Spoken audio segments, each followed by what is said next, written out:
Hello, dear friends. Welcome to another Developer Diaries for the Rended Wall tabletop RPG world setting. I'm Paul Willis. I am the author and creator of the setting.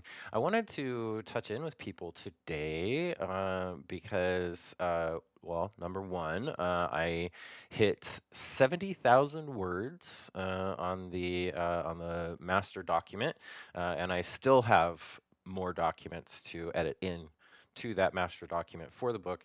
So 70,000 words feels like a pretty big milestone, something that I am pretty proud of. So I just wanted to share that with anyone that is interested on, those kinds of updates.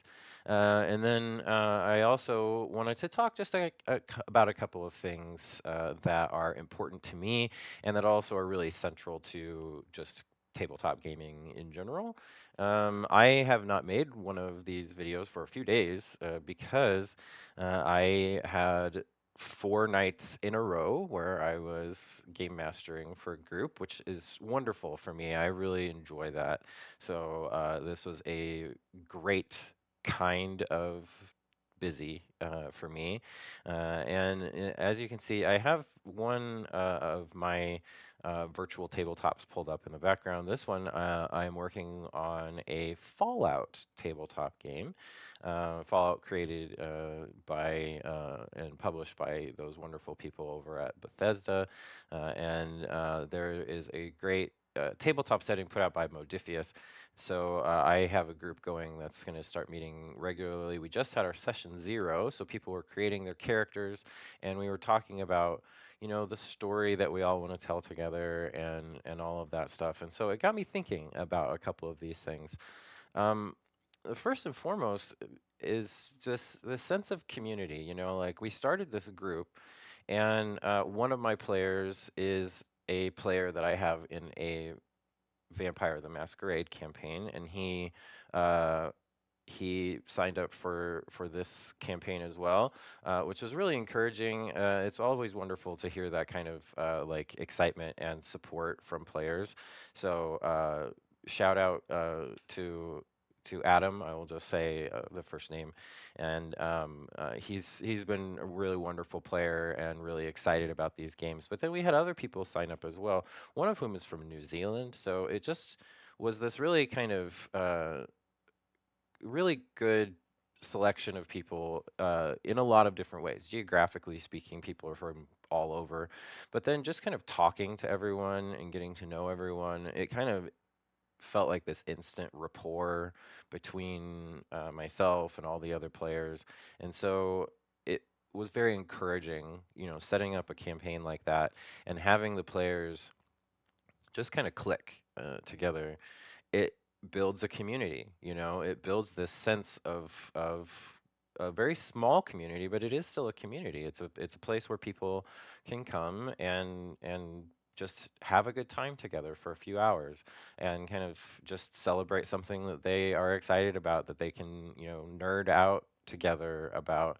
And I think it's really fun to see that happening. And it's very encouraging, especially in today's day and age. It's not easy to find communities for people, like it's not easy to make friends as an adult. It's not easy to make connections with people, and gaming is such an awesome way of doing that. It really is. And I already have people that we schedule our sessions bi-weekly, and so I had one player that messaged me, obviously kind of tongue in cheek, but they were like, well, is it the 23rd yet? I was like, well, no, but I'm super glad that you're so excited about it, because I am too. I get excited about telling these stories, and I get excited that other people are also joyous about it. So and that's another thing that we talked about a lot during that first session was the story. Was obviously I'm the game master. I'm the person who's telling the bones of the story, but then the players will come in and collaboratively with me move that story forward. And they may go off in a direction that I'm not expecting. They may make choices that I'm not expecting. And that's what's super fun and unpredictable about it, is that kind of improv aspect. But it is a collaborative story. We're telling it together, and to have them kind of talk to me about the story that I want to tell, but also the stories that their characters will have. Those backstories of, what was their character doing before this story started? What has led them to this point? And to have them all be just like really into it and talking about it was really, really cool and fun to see. I really, really love that. And to see how both the players and their characters will be interacting together and working together as a team. It's awesome. It's very, very cool. And then, just that fact that you have regular meet times too, where you set up. We are set up to have that biweekly thing, and so it's something that people can like have on their schedule and look forward to, and just be excited about being part of that community. So yeah, that was just something that I kind of wanted to touch on, was this that sense of community building that gaming is so good at.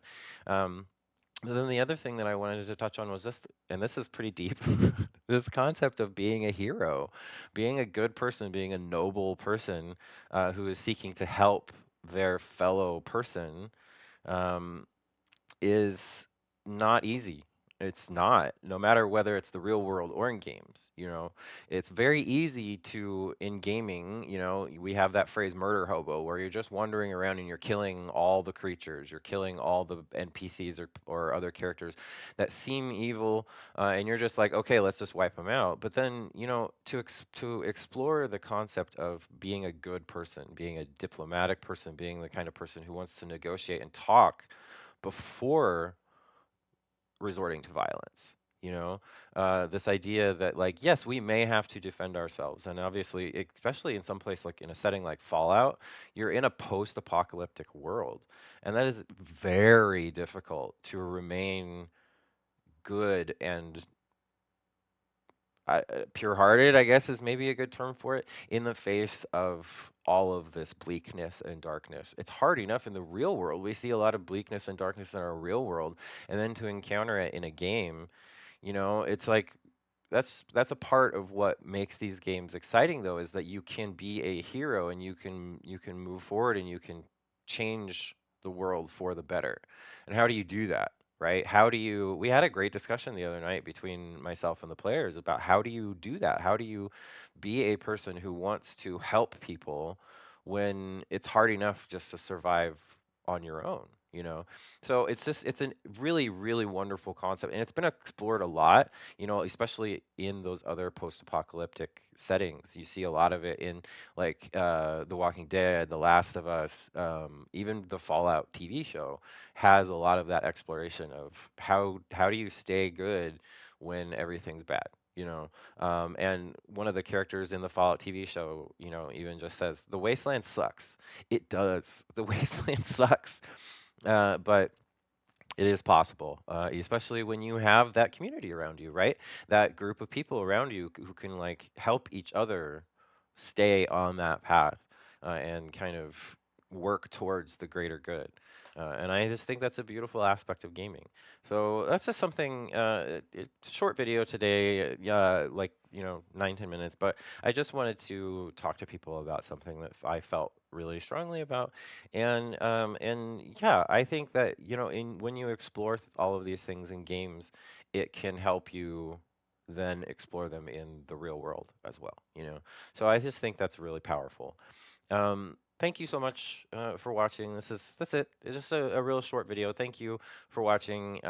Please, do the YouTube stuff, like and subscribe. Give me a comment if anything really struck you about what I said today, and I will have links in the description down below as well. If anyone wants to join me for a game online, I would love that. I would love to have you at my table. I always welcome people in. So please come and join me.